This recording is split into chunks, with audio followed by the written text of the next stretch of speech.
फिर से हमारे साथ बात करने के लिए संत आसाराम जी बापू आश्रम होम्योपैथिक के सीनियर डॉक्टर अतुल भाई। तो पहले अतुल भाई से हमने जाना था कि कौन सा ऑयल मतलब तेल खाने के लिए अच्छा रहता है, कौन सा नमक सही रहता है और कौन सा पानी पीने के लिए सही रहता है। तो आज फिर से हम डॉक्टर अतुल भाई से जानेंगे। डॉक्टर साहब, कौन सा अनाज शरीर के लिए अच्छा रहता है? हाँ, अभी एक चीज़ जैसे हमें जो हमारे जीवन शैली में जो कुछ चीज़ ज़रूरत होती है, हम तो एक चीज़ कर ही रहे क्लियर। वैसे अभी अनाज की बात आपने पूछी। हाँ, अनाज भी देखो कि अनाज भी एक ऐसी हमारे शरीर का एक अभिन्न अंग है जो हमें प्रतिदिन हमें लेना होता है सुबह शाम। अभी अनाज जो होता है आजकल के जीवन में लगभग सबके घर में, मैं तो कहूँ उत्तर से लेके दक्षिण तक, कि सबके घर में लगभग एक मोनोकल्चर जैसा एक सिस्टम चल पड़ा है। मोनोकल्चर मतलब सबके घर में वो है ही है। जैसे उत्तर में भी जाओ तो गेहूँ चावल सबके घर में है, ईस्ट में भी जाओ तो है, वेस्ट में भी जाओ तो है, साउथ में भी जाओ तो है। तो ये मोनोकल्चर जो था पहले हमारे कुछ साल पहले मतलब मैं तो 100-150 साल पहले की बात करूँगा, तब मोनोकल्चर नहीं था। अलग अलग क्षेत्रों का भोजन अलग अलग हुआ करता था, अलग अलग क्षेत्रों में अलग अलग तरह के अनाज हुआ करते थे। जब से अंग्रेज़ लोग आए हैं, अंग्रेज़ों ने आके ये जो मोनोकल्चर का जो सिस्टम चालू कर दिया, ये हमारे देश में आ गया और हम घर घर में ये अनाज अभी जो खा रहे हैं, जो गेहूँ और चावल प्रतिदिन, और उसी का ही हम सेवन करते हैं। पर देखा जाए तो मैं आपको कुछ चीज़ अभी बताऊंगा। जैसे मैंने आपने शुरुआत में भी हमने कई लेक्चर्स लिए, अपने लाइव लेक्चर्स में भी आपने देखा होगा कि हमने कई ऐसे मिलेट्स भी बताए थे कि जो शरीर के लिए अति उपयुक्त है। मैं थोड़ा सा अभी उसके ऊपर हाईलाइट करूंगा। सबसे पहले मैं बताऊंगा कि ये आजकल का जो अनाज है, जो हमें लाइफस्टाइल बीमारी होने का बहुत बहुत बड़ा कारण बन रहा है। लाइफस्टाइल बीमारी मतलब जैसे डायबिटीज़ है, ब्लड प्रेशर है, हार्ट के संबंधी जो भी तकलीफ़ें हैं, फिर कैंसर्स है, किडनी की खराबी है, और जो जॉइंट्स में जो तकलीफ़ें हो रही है, मतलब कुल मिला के जो बीमारी पुरानी होती जा रही है। तत्काल बीमारी मतलब बुखार आना, सर्दी होना, उस जाके चला जाना बात अलग होगी थी, पर जो चीज़ सतत न रहती हुए लंबे समय तक रहती है, उसको हमें क्रॉनिक इलनेस जो बोलते हैं, जो पुरानी बीमारी होना शुरू हो जाती है, वो होती है लाइफस्टाइल बीमारी, हमारे जो जीवन शैली के चलते जो होती है। तो ये जो उसका सबसे बड़ा कारण इस लाइफस्टाइल बीमारी का है आजकल का अनाज। आपने सही पूछा कि अपने अनाज कैसा होना चाहिए। जो अनाज जो होना चाहिए ये ऐसा होना चाहिए। देखो, हमारे शरीर में जो भी हम अन्न खाते हैं उसका एंड प्रोडक्ट जो होता है, अंतिम जो प्रोडक्ट होता है ग्लूकोज। तो वो ग्लूकोज मतलब क्या? एनर्जी। मतलब हम जो कुछ खाते हैं उससे हमें एनर्जी मिलती है, सारे शरीर को, सारे सेल्स को, एक एक सेल्स को। और वो ग्लूकोज जो है वो धीरे धीरे हमारे शरीर में मिलना आना चाहिए होता है, रिलीज़ होना चाहिए होता है। पर क्या होता है आजकल का जो अनाज है, ये जो गेहूँ और चावल जैसे हम खाते हैं, खाते ही हमारे शरीर में जाने के बाद 15 से 20 मिनट के अंदर अंदर वो कार्बोहाइड्रेट्स, अनाज मतलब कार्बोहाइड्रेट्स होता है, वो कार्बोहाइड्रेट्स तुरंत बदल के वो आ जाता है ग्लूकोज में, तब रूपांतरित हो जाता है और हमारे शरीर में एकदम से ग्लूकोज की लेवल बढ़ जाती है।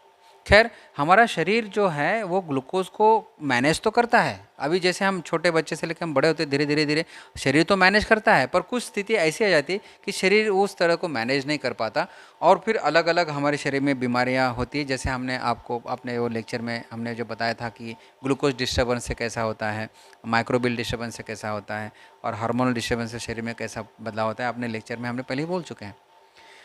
तो कुल मिला के हमारे जो अनाज होता है, अनाज जो होता है हमारे शरीर में एनर्जी देता है, कार्बोहाइड्रेट्स ग्लूकोज में रूपांतरित होता है। ग्लूकोज इस तरह से डिस्टर्ब हो जाता है, इस तरह से बढ़ जाता है कि उसको शरीर को मैनेज करने के लिए दिक्कत होती है। ऊपर से हम क्या है, जैसे अभी मेरा काम है चेयर में बैठना और पेशेंट को देखना, मतलब मेरे शरीर में शारीरिक श्रम कम है। तो मेरे एक तो शरीर में शारीरिक श्रम कम है, ऊपर से मैं इतनी कार्बोहाइड्रेट शरीर में डाल रहा हूँ, और जो कि गेहूं और चावल के रूप में मैं अपने शरीर में अगर कार्बोहाइड्रेट डालूंगा तो स्वाभाविक है मेरे शरीर में ग्लूकोज लेवल ज़्यादा हो जाएगी और वो शरीर मैनेज तो करेगा, पर कुछ समय के बाद फिर मुझे कुछ तकलीफें होने लग जाएगी और हो सकता है मेरे शरीर में फिर ग्लूकोज का जो ब्लड लेवल जो होता है, ग्लूकोज का ब्लड में जो ग्लूकोज लेवल होता है वो भी बढ़ा हुआ दिखाई दे सकता है। कहने का तात्पर्य यह है कि आजकल का जो ज़माने में जो लगभग सभी लोग तो हार्ड वर्क तो करते नहीं है, लगभग ऑफिस में जाके बैठना ही होता है। जो लोग सेडेंट्री लाइफ जीते हैं, सेडेंट्री लाइफ मतलब बैठा हुआ जीवन जो देते हैं, उनके शरीर में गेहूं और चावल, ये आजकल के जो गेहूं चावल है ये बहुत ज़्यादा दिक्कत दे रहे हैं। यही सबसे बड़ा कारण होता है बीमारी का।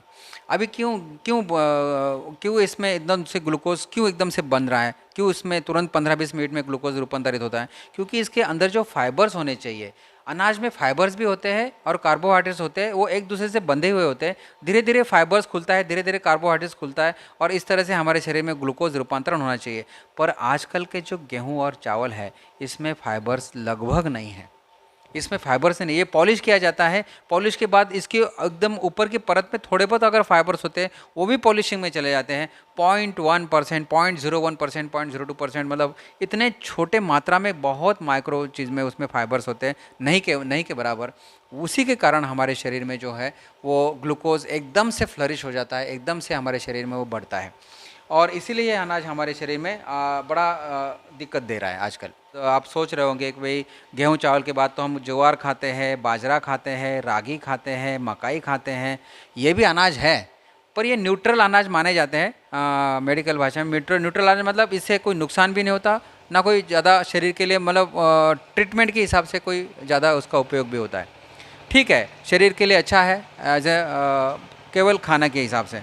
पर अगर शरीर में आपके कोई बीमारी है और आपको अनाज खाना है और लाइफस्टाइल बीमारी ना हो तो हमारे पास ये मिलेट्स कुछ आजकल मैं इसका लोगों को काफ़ी कह रहा हूँ कि आप इसका सेवन ज़रूर करें। मिलेट्स का 5 प्रकार के पॉजिटिव मिलेट्स होते हैं।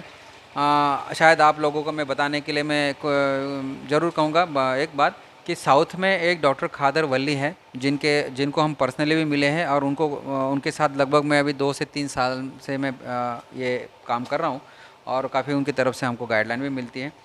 तो ये जो मिलेट्स है मैं आपको बताऊंगा, ये आपने कभी शायद कई लोगों को मैंने शायद लेक्चर में हमारे सुना भी होगा कि मिलेट्स हम खिलाते हैं जिसको डायबिटीज़ है, ब्लड प्रेशर है, कैंसर है, किडनी फेलियर है, ऐसे बड़े बड़े लोगों में हमने इससे बहुत अच्छे रिजल्ट्स पाए हैं।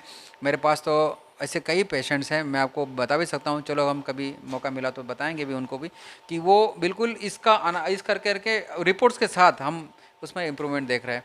कई लोगों का किडनी फेलियर, जिनकी किडनी ख़राब हो गई थी, जो डायलिसिस उनको एक दिन के बाद एक दिन मतलब हफ्ते में 3 बार डायलिसिस करने वाले लोग, उनको हमने अभी 10 दिन में 12 दिन में ऐसा डायलिसिस हो रहा है, तो कुछ समय बाद उनका डायलिसिस भी रुक सकता है। ऐसा अभी वो प्रोसेस में है वो लोग, ऐसे भी कई लोग हैं। तो ये मिलेट्स हमने ज़रूर हमारे खाने में खाने चाहिए। हमारे पास जो अनाज है गेहूँ चावल के साथ साथ हम बाजरा ज्वार भी जैसे सीज़न के हिसाब से खाते हैं। जैसे अभी गर्मी है तो ज्वार चल सकता है, ठंडी के दिनों में हम बाजरा खाते हैं, रागी भी होती है, मकाई भी होती है, इसके भी हम अनाज लेते हैं, जौ होता है, ठीक है। इसे तो अभी ये जो मैं पॉजिटिव मिलेट्स बोलता हूँ जो शरीर के लिए अति उपयुक्त है, जो सर्व रोगों को भी अलग अलग रोगों में भी काम करते हैं। अगर आप इस तरह से थोड़ा कुछ रूटीन में भी लाओगे तो शरीर में कुछ रोग भी ना होने देवे और आपके शरीर में ग्लूकोज की लेवल भी मेंटेन करे। तो ये अनाज मैं आपको बताने जा रहा हूँ। पर ये बात ज़रूर कहूँगा कि जो अनाज हमें धीरे धीरे एनर्जी देता है वो हमें चाहिए, जो ये मिलेट्स है, जो एकदम से शरीर में लोड कर देता है ग्लूकोज का, वो अनाज हमें शरीर में घातक हो सकता है, जैसे गेहूँ चावल। तो हमें चाहिए धीरे धीरे अनाज जो एनर्जी देता है, जैसे मतलब लकड़ी जलती हुई है वो हमें एनर्जी चाहिए, ना कि एकदम से गैस और एकदम से पेट्रोल जलता है उस तरह से। तो हमें ये अनाज जैसे उपयुक्त होता है। जैसे 5 प्रकार के अनाज है, मैं आपको बताता हूँ। एक है सबसे पहला अनाज, समझ लो आप, ये देख लो, ये है लिटिल मिलेट। देखो जी, ये लिटिल मिलेट जो होता है, इसको हिंदी में अगर आप पूछोगे तो ऐसा दिखता है, हिंदी में अगर पूछो इसका नाम, इसको कुटकी बोलते हैं, लिटिल मिलेट, कुटकी। दूसरा होता है बर्नैड मिलेट, या इस तरह से दिखता है। बर्नैड मिलेट को हिंदी में बोलते हैं सांवा, शायद सांवा ये लोग कई लोगों ने बहुत सुना है, सांवा ये लिटिल मिलेट को बोलते हैं, कुटकी। बाद में ये है फोक्सटाइल मिलेट। ये फोक्सटाइल मिलेट को इस तरह से दिखता है, ये फोक्सटाइल मिलेट है, इसको बोलते हैं कांगनी, इसको हिंदी में बोलते हैं कांगनी। और ये बाद में चौथा मिलेट है, इसको बोलते हैं कोडो मिलेट, ये इस तरह से दिखता है, कोडो मिलेट। इसको ये हिंदी में बोला जाएगा कोदो या कोदरी, इसको बोलते हैं। और पांचवा जो है इसको बोलते हैं ब्राउन टॉप मिलेट, ये ऐसा दिखता है। ब्राउन टॉप मिलेट, तो इसको बोलते हैं हिंदी में मकरा या मुराद। ठीक है, ये 5 प्रकार जो अनाज हैं हम पहले ज़माने में खाते थे। इसका वर्णन आयुर्वेद में भी आता है, सावा, कोदरी, कांगनी का। डॉक्टर साहब कोई रोटी खाता है गेहूं की, तो इसमें से कौन सा अनाज मतलब हाँ हाँ, थोड़ा आप बता दोगे चावल की जगह? देखो ये तो साहब आपने देखा कि सारे ब्राउन मिलेट राइस है, सभी राइस है। अभी इसी को अगर हमने पीस के रखा दिया, जैसे मान लीजिए कोदी है, अगर ये मैंने कोदो को अगर पीस दिया, इसकी हमने वो बना दिया उसका आटा, और उसमें पानी डाल के केवल 2-3 घंटे तक उसको हमें भिगो के रखना है, और इसके फिर रोटी बन सकती है। या रोटी बेल नहीं पाओ तो कम से कम ऐसा जैसे हम भाकरी बनाते हैं हाथ से भी बना सकते हो। इसकी सबकी आप चावल भी बना सकते हो, चावल के रूप में। इसी को अभी सभी को आप रोटी के मतलब आटे का भी बना सकते हो। तो कुल मिला के ये सभी दोनों तरह से आप उपयोग कर सकते हो। बस इतना ही है कि इन चीज़ों को जब आप बनाओगे घर में, तो ये चावल जब बनेगा, इससे उसको एक ही इसकी शर्त है कि इसको 6 घंटा पहले कम से कम भिगो के रखना है। 6 घंटा भीग जाएगा, बाद में आप उसको चावल की तरह बनाओ, पुलाव की तरह बनाओ, खिचड़ी की तरह बनाओ, आप बिल्कुल इस तरह से बना सकते हो। वैसे तो यूट्यूब चैनल में भी आप इसका अगर मिलेट रेसिपी लिखते हो, मिलेट रेसिपी, उसमें ढेर सारी रेसिपी आएगी, आप वो देख के भी बना सकते हो। इसमें बहुत सारा है। तो डॉक्टर साहब कहाँ से प्राप्त करें, लोग कहाँ मिलेंगे मिलेट? ये जो मिलेट है, ये आप सही है कि आजकल ये मॉल्स में मिलने लग गए हैं। बड़े बड़े जो मॉल है उसमें मिलते हैं, पर हो सकता है कि पाँचों के पाँचों ना मिले, क्योंकि ब्राउन टॉप मिलेट और ये फोक्सटाइल मिलेट लगभग ये मिलता नहीं है। हो सकता है कोडो मिलेट, बर्नार्ड मिलेट और आपको लिटिल मिलेट मिल जाए मॉल में, पर ये बहुत सारे मिलते नहीं। पर आजकल अमेज़ोन पे भी ये मिलता है ऑनलाइन, अगर आप मंगवाओ तो। कुल मिला के मॉल में, अमेज़ोन पर ऑनलाइन, और कुछ ऐसे भी कोई लोग हैं जो ऐसे साउथ में भी ऐसे कोई लोग हैं जो फार्मिंग कर रहे हैं खुद, और खुद सेलिंग भी कर रहे हैं। तो उनका भी अगर आप नंबर चाहो तो मेरे पास नंबर है, अगर आप चाहो तो। देखो, मैं ये नहीं कह रहा हूँ कि आप उनसे से लेना है, आप अपना अगर कोई ऐसी व्यवस्था है तो आप उनसे भी ले सकते हो, वहीं से, हाँ, कहीं से भी ले सकते हो। पर ओरिजिनल आप मंगवाने ना, ये 5 प्रकार के मिलेट, या तो ये नंबर है, ये नंबर आपको मैं दिखा रहा हूँ, ये नंबर आपको अगर डिस्प्ले हो रहा है तो ये नंबर से भी आप कांटेक्ट करके ये मिलेट मंगवा सकते हो। ये ज़रूरी नहीं कि इनसे लेना, पर ये एक अच्छे फार्मिंग है, उनका भी अपना काम मिलेट का ही है। तो आपको मॉल में मिल सकता है और ऑनलाइन भी ले सकते हो, नंबर भी ले सकते हो। तो ये कुल मिला के मिलेट का सेवन जरूर हमारे प्रतिदिन के भोजन में अगर हो तो ये बहुत अच्छे अनाज है, इतने अच्छे अनाज है कि आप उसमें धीरे धीरे खुद परिवर्तन। मैं जिन जिन पेशेंट को उन्हें दिया हूँ, उन्होंने सब में, मुझे लगभग सब ने जिन्होंने सेवन किया इसका, नहीं है तो भी धीरे धीरे हाँ, पे लोग आ जाए तो आगे चल के बीमारी बीमार नहीं होगी। हाँ, करेक्ट, आगे चल के बीमारी नहीं होगी। अभी जैसे ये मिलेट्स है, ये सभी चीज़ अगर आपको 2-2 दिन खानी है, समझ लो, अब ये फोक्सटाइल 2 दिन खाओ, ये ब्राउन टॉप 2 दिन खाओ, कोडो मिलेट 2 दिन खाओ, लिटिल मिलेट 2 दिन खाओ, बर्नार्ड मिलेट 2 दिन खाओ, सब 2-2 दिन अगर खाओगे तो आपको वो साइक्लिक इस तरह से खाते रहोगे तो आपको कभी कोई दिक्कत नहीं आएगी। तो आप दाल के साथ खा सकते हो, सब्जी के साथ खा सकते हो, इसकी रोटी बना सकते हो, उसका चावल बना सकते हो, आप कुछ कुछ बना सकते हो। धीरे धीरे गेहूं और चावल कम करते जाना है, कम करते जाना है, क्योंकि आजकल का जो है ना वो जेनेटिकली मॉडिफाइड है। आजकल का जो अनाज है ये जेनेटिकली मॉडिफाइड है होने से, उसमें फाइबर्स ना होने से वो ज़रा शरीर में बहुत दिक्कत करती है। मैं कहूँ चलो, जो लेबर वर्क है, जो हार्ड वर्क करता है, वो भले ही खाएं तो वो पचा भी ले, क्योंकि उनमें ग्लूकोज उतना बर्न हो जाता है। पर मुझे तो केवल बैठना है, अगर मुझे सेडेंटरी लाइफ में मेरा केवल बैठा हुआ काम है तो उसमें दिक्कत हो रही है।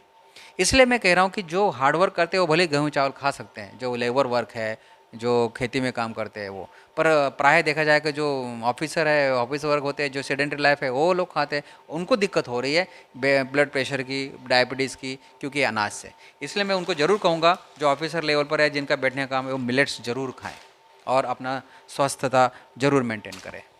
तो आपने देखा, ये थे संत आसाराम जी बापू आश्रम होम्योपैथिक के सीनियर डॉक्टर अतुल भाई ने बताया कि कौन सा अनाज शरीर के लिए उत्तम होता है। कैमरामैन अंजनी के साथ नीलेश ठक्कर, सूरत से रफ्तार न्यूज़।